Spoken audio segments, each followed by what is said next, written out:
Il s'est encore passé énormément de choses pour cette mini news numéro 25 et c'est parti.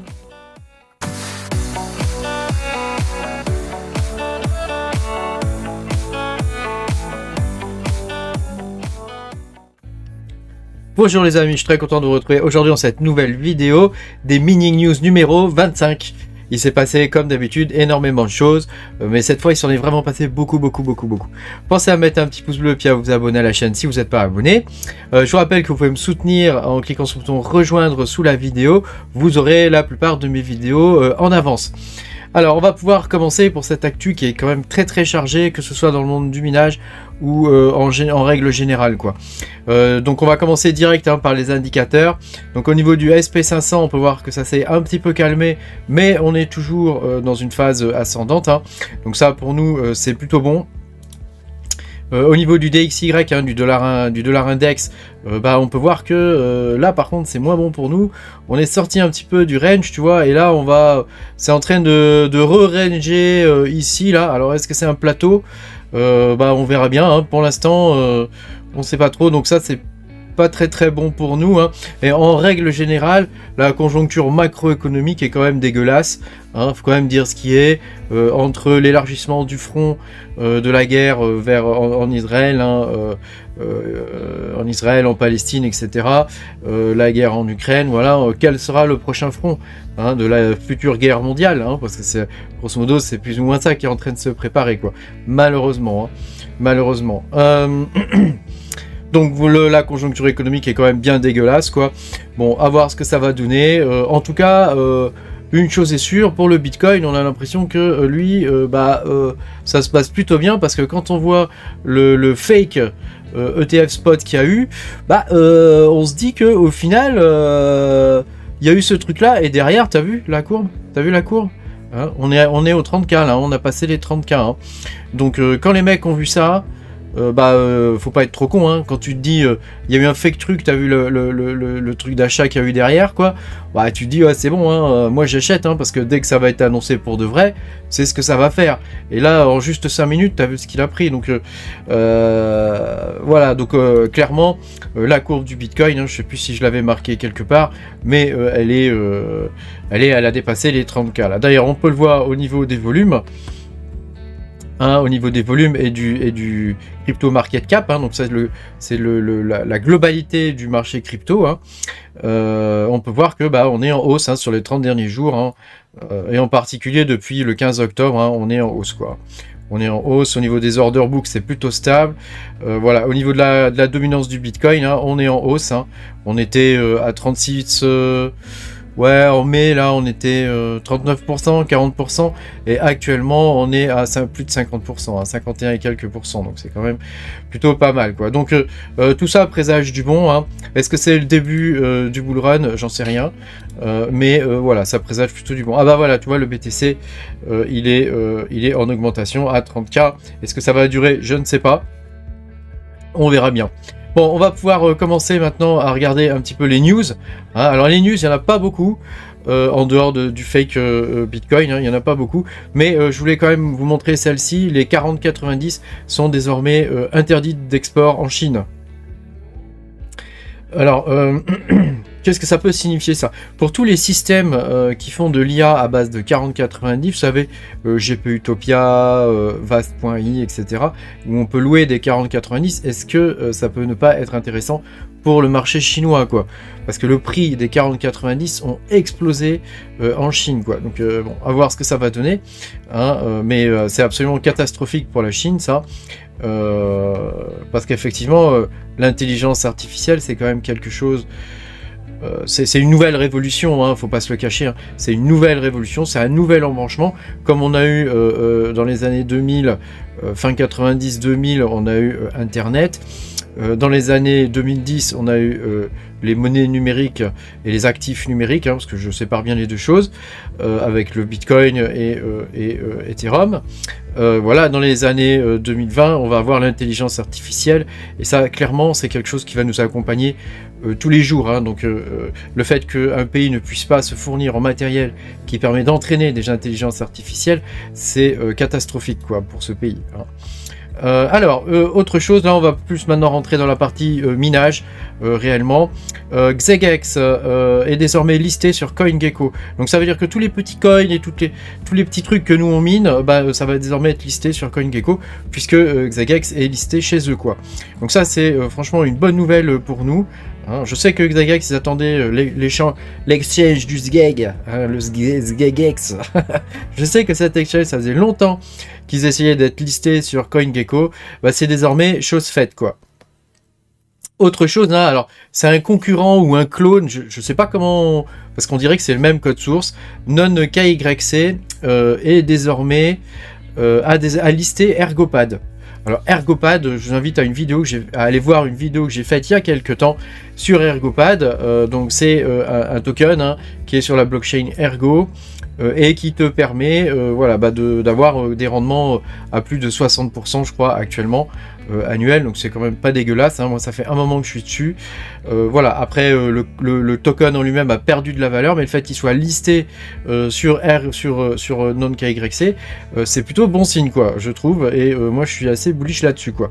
Donc tu vois, tu as une paire Ergopad USDT et tu as une paire Ergopad, ah non, tu as une pool de liquidité aussi, hein. Voilà, donc bah là, comme on peut le voir, hein, c'est plutôt sympathique, ma foi, hein. Hein, donc moi je suis assez content de ça, quoi. Alors au niveau d'Alephium, il y a un wallet mobile qui est sorti. Alors moi j'aime pas les wallets mobiles parce que je trouve que le téléphone on n'a pas la main dessus, quoi, tu vois, c'est un truc Android, on n'a pas l'accès route, etc. C'est vraiment hyper restrictif, et au final c'est un appareil qu'on contrôle pas vraiment. Donc aller mettre tes coins sur un wallet, sur un appareil qu'on contrôle pas vraiment, je trouve que c'est une mauvaise idée. Après, je salue quand même l'effort d'avoir fait un wallet mobile, c'est plutôt une bonne chose dans l'absolu, quoi. Au niveau du Decred, alors là, préparez-vous parce que les poules de minage arrivent, hein, ça fait à peu près une semaine que certaines poules existent. À voir ce que ça va donner, hein, mais alors moi j'ai pas testé de le miner en pool parce que je mine un autre coin, mais voilà, ça peut être intéressant, en tout cas pour ceux qui veulent monter des poules ou pour ceux qui veulent miner du Decred. Si vous arrivez à trouver des poules, ma foi, ça peut être avantageux, quoi. Kaspa, on a l'impression que le hash rate se stabilise à 54 pétahash. Il me semble que c'est des pétahash, 54 pétahash après cette montée vertigineuse. C'est vraiment un truc de malade, hein. Je pense que c'est un plateau et que derrière on va repartir, hein. Je pense qu'on va atteindre facilement les 100 voire 200 pétahash d'ici quelques mois, hein.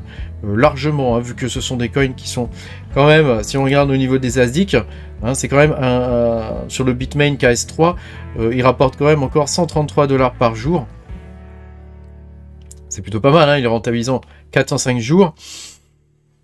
Je veux dire, personne n'a envie de cracher là-dessus, quoi, hein. À mon avis, Kaspa et le prix du Kaspa continue de monter, hein. Le prix du Kaspa continue de monter.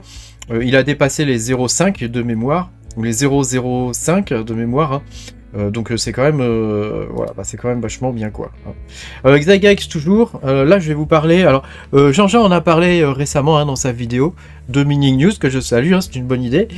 Il en a parlé du Panda Night, hein.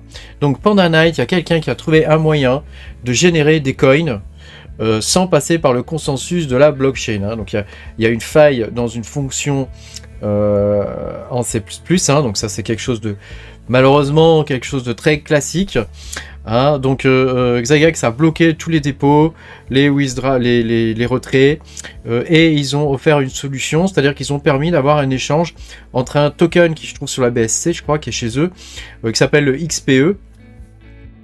Et donc on a un échange de 1 pour 1, hein, pour ceux qui avaient des coins. Donc moi j'en avais, hein, j'avais des Panda Night chez eux parce que je m'en sers pour payer mes frais. Donc mes frais de trading chez Xegex, hein, donc c'est du trading spot uniquement pour l'instant. Voilà, donc bon. Est-ce que le projet Panda Night va survivre à ça? Je ne sais pas. Il faut qu'ils trouvent des développeurs, à mon avis, pour voir un peu l'intégralité du code, quoi, parce que il a beau faire que 6000 lignes de code, c'est quand même peut-être un peu trop simple, hein, et peut-être que les fonctions qui ont été utilisées n'ont pas été vérifiées, hein. Ça se vérifie maintenant, il y a des algorithmes, des intelligences artificielles et même des systèmes, hein, qui te permettent de lire le code et de vérifier que les fonctions que tu utilises sont pas foireuses, quoi, hein. Donc bon, après c'est un peu amateur là, hein, quand même, hein. Donc bon, après à voir ce que ça va donner, hein. Moi je supporte quand même le projet parce que je l'ai miné depuis le départ, ce projet, et ça s'appelait le BMB, hein, mais voilà, malheureusement c'est plutôt dommage que ce genre de choses arrive, quoi. Donc en parlant du XPE, hein, que moi j'ai eu, hein, j'en ai acheté du coup j'en ai acheté pas mal, j'en ai acheté là, tu vois, et maintenant on est plutôt par là. Non, j'en ai acheté même, attends, parce que là on est en 15 minutes, hein, donc moi en 4 heures, tu vois, j'en ai acheté par là. Ah, donc il a fait déjà x3, donc je suis plutôt content de mon investissement. Je m'attendais pas à ça, hein. Moi j'achète juste pour payer les frais. Donc, je suis plutôt content de mon investissement. Bon, à voir ce que ça va donner pour la suite, hein. Voilà, sachant que c'est juste un token, hein, tu vois, c'est sur la Binance Smart Chain, c'est un peu de la merde, quoi, mais bon, bon, ça a le mérite d'exister et de payer tes frais, quoi. Je voulais vous parler de XDAG. Alors récemment j'ai miné du XDAG en solo, ça a été une catastrophe, j'ai chopé que 5 blocs alors que j'aurais dû en choper beaucoup plus, j'aurais dû en choper au moins 20, et puis pour être rentable il aurait fallu que j'en chope, je sais pas moi, peut-être une dizaine, quoi, tu vois. Donc bon, comme quoi le mining solo des fois c'est bien, des fois c'est pas bien, quand t'as pas de pot ça marche pas bien. Cela dit, c'est un coin que j'apprécie quand même beaucoup, et je voulais vous partager ça. Donc il y a un wallet qui s'appelle le XDAG Pro qui est sorti il y a quelques temps déjà, il y a 3-4 mois, et là du coup j'ai pu le tester et je le trouve vraiment très bien. Graphiquement il est beau, enfin il est vraiment largement au-dessus des wallets qu'il y avait avant qui étaient écrits en Go. Celui-là je sais pas trop en quoi il est écrit, quoi, mais il est vraiment top, quoi. Et puis je voulais vous parler de ça aussi. Ils vont séparer les poules, parce qu'actuellement il y a que deux poules, hein, en vrai, hein. Enfin 3 poules, mais il y a 2 poules qui sont gérées par la communauté XDAG et une poule qui est gérée ailleurs, hein, en Chine. Donc ils sont en train de faire la séparation du node et des poules, hein, sur XDAG. Donc ça c'est quand même très intéressant parce que ça va permettre une forte décentralisation. Je vous rappelle que XDAG, hein, c'est le même type de protocole que Kaspa, hein, donc il n'y a pas de raison que lors du prochain bull run, il y ait Kaspa qui explose comme un ouf et que tous les autres coins en DAG, ils explosent pas aussi, hein. Donc pour rappel, il y a Alephium, XDAG, Dero, j'en connais pas d'autres. Si t'en connais d'autres, n'hésite pas à les mettre, hein. Sachant que moi je ne m'intéresse qu'au proof of work, hein. Tous les coins en proof of stake qui utilisent le DAG, ça m'intéresse pas, quoi. Ça ne m'intéresse pas parce que je trouve ça complètement bidon, quoi. Voilà. Alors au niveau des miners, pensez à faire la mise à jour de SRB Miner. Je crois que c'est aujourd'hui, hein, le dernier jour, hein. Donc là on est le 21, hein. Donc pensez à faire la mise à jour parce que je pense que si vous minez du Dinex, vous allez vous faire kick, hein. Je crois qu'ils ont annoncé une date, c'est hier ou aujourd'hui ou demain, quoi, hein, quelque chose comme ça, quoi. Voilà, la version juste avant était un peu foireuse, elle minait un peu trop et du coup le proof of work était un peu pourri. Alors pour ceux qui minent avec l'algorithme, alors RWAH, je sais pas si je le dis bien, Roi H. Pour ceux qui minent avec l'algorithme Roi H, je vous invite à utiliser Wildrig Multi, hein. Donc Roi H, il y a un coin qui est sorti il n'y a pas très longtemps qui l'utilise. Moi perso je ne l'ai pas miné parce que je trouve que la tokenomique est à chier, mais voilà, si ça t'intéresse, Wildrig est présent, hein, donc tu n'es plus obligé de le miner avec tes CPU, hein, tu peux le miner maintenant avec des GPU. Alors je voulais te montrer ça aussi parce que il se passe des choses sur le ZIL. Il va y avoir une mise à jour du réseau du ZIL. Attends, je vais te lire le truc parce que moi j'ai trouvé la news en russe, quoi. Alors excuse-moi du peu, hein, je ne lis pas le russe, hein. Donc voilà, je m'aide avec l'intelligence artificielle pour comprendre de quoi ça parle. Donc je te le dis, hein, attention cher mineur, tentatively. Attends, on va le mettre en français, hein. Je suis bête, moi je vais le mettre en français, ça sera mieux, hein. Voilà, attention cher mineur, une mise à jour du réseau ZIL ça c'est pas facile à dire, affectera le minage pour le début du mois de novembre. Donc ils annulent la commission de 15%, apparemment il y avait une commission de 15%, hein, et il n'y aura plus que 180 nœuds recevant des récompenses, de sorte que les coûts de maintenance des nœuds... bref, j'ai rien compris. Si tu sais de quoi ça parle, moi ça m'intéresse parce que je mine du ZIL quand même de temps en temps. Mais j'ai rien compris. Alors, est-ce que ça concerne que la poule K1 ou autre chose? Je sais pas. Mais visiblement, il va y avoir un truc qui va se passer sur le ZIL. Du coup, ça devrait foutre la merde au niveau du minage. Par contre, ça devrait augmenter le nombre de nœuds. Donc voilà ce que j'en ai compris, quoi. Si toi, tu sais autre chose, je t'en prie, hésite pas. Petit message Adri, hein, si tu regardes la vidéo, hein, salut. Comme tu vois ici le BitAxe, donc BitAxe c'est un projet open source qui permet de prendre les puces des ASIC, hein, et puis de les mettre sur une petite carte toute simple, tu vois, et de faire un mini miner, quoi. Voilà. Donc celui-là c'est un miner avec ici un ESP32 et donc là une puce qui est la BM 1366 de Bitmain, hein. Donc c'est la puce qui équipe les S19XP et qui te permet pour chaque puce, hein, donc de miner à 500 GH du Bitcoin, hein. Donc voilà, pour chez soi ça peut être pas mal. Assurément je pense que des tas de gens vont se mettre à en construire avec différentes variantes, hein, comme on a pu le voir avec les comment ça s'appelle, les petits machins là qui minent à très peu là du Bitcoin là, je sais plus le nom là. Moi j'en ai pas, mais voilà, je pense que là ça sera dans la même veine, hein. Sauf que là tu vois le SP32, je pense qu'il va servir uniquement à la connectivité Wi-Fi, hein, et c'est pas lui qui va miner, hein, parce qu'on va là passer de 40 kHz à 500 GH, tu vois la différence de ouf qu'il va y avoir, quoi.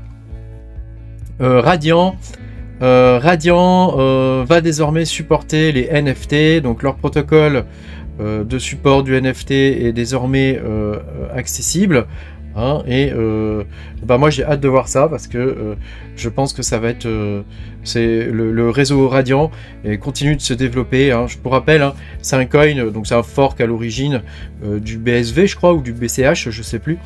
Donc c'est la technologie héritée de Bitcoin mais avec des blocs géants, hein, et je pense qu'on peut avoir quelque chose de vraiment très intéressant avec la blockchain Radiant, hein.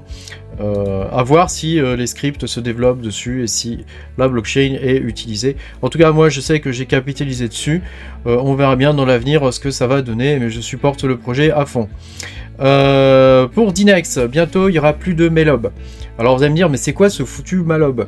Le Malob, c'est un truc qui permet de faire du calcul distribué. Alors on va pas rentrer dans les détails techniques, mais du coup le miner pourrait acquérir ce Malob automatiquement sans que tu aies de configuration de trucs pourris à faire. Ça a toujours été le bazar, hein, depuis Dinex Solve, depuis le tout début, hein, où on a commencé à miner du Dinex, ça a toujours été un peu la zone, ce fichu Malob. Donc à voir ce que ça pourrait donner pour la suite, quoi. En tout cas c'est plutôt une bonne chose, voilà. Et puis voilà, je voulais te partager ça aussi. Non-KYC a listé le Zephyr USD et le ZRS, hein, donc qui est le coin de réserve du Zephyr USD. Donc ça c'est vraiment une très bonne chose. Pour rappel, ceux qui connaissent pas le Zephyr, en gros c'est du Monero adossé à un stablecoin algorithmique. Donc c'est quelque chose qui est très intéressant puisque ça te permet quand même d'avoir un stablecoin qui est entièrement privé, quoi. Donc ça c'est quand même une très bonne nouvelle. Je pense que ce coin, le Zephyr, hein, va monter à la lune lors du prochain bull run. Je vois pas pourquoi les gens se priveraient d'avoir des coins qui soient privés, quoi. Hein, ça me paraît logique. L'argent liquide l'est. Il n'y a aucune raison pour que les crypto-monnaies ne le soient pas, quoi. La transparence c'est une très bonne chose, mais le respect de la vie privée c'est aussi une très bonne chose, hein. Voilà, bah écoute, c'est tout ce que je voulais te partager en news, hein. Comme tu peux le voir, c'était assez chargé et il y en avait beaucoup, hein. Si tu as réussi à suivre la vidéo jusqu'au bout, bah je te remercie, hein. En tout cas, pense à mettre un petit pouce bleu puis à t'abonner à la chaîne si t'es pas abonné. Et puis moi je te dis à bientôt, hein, pour de nouvelles aventures. Salut!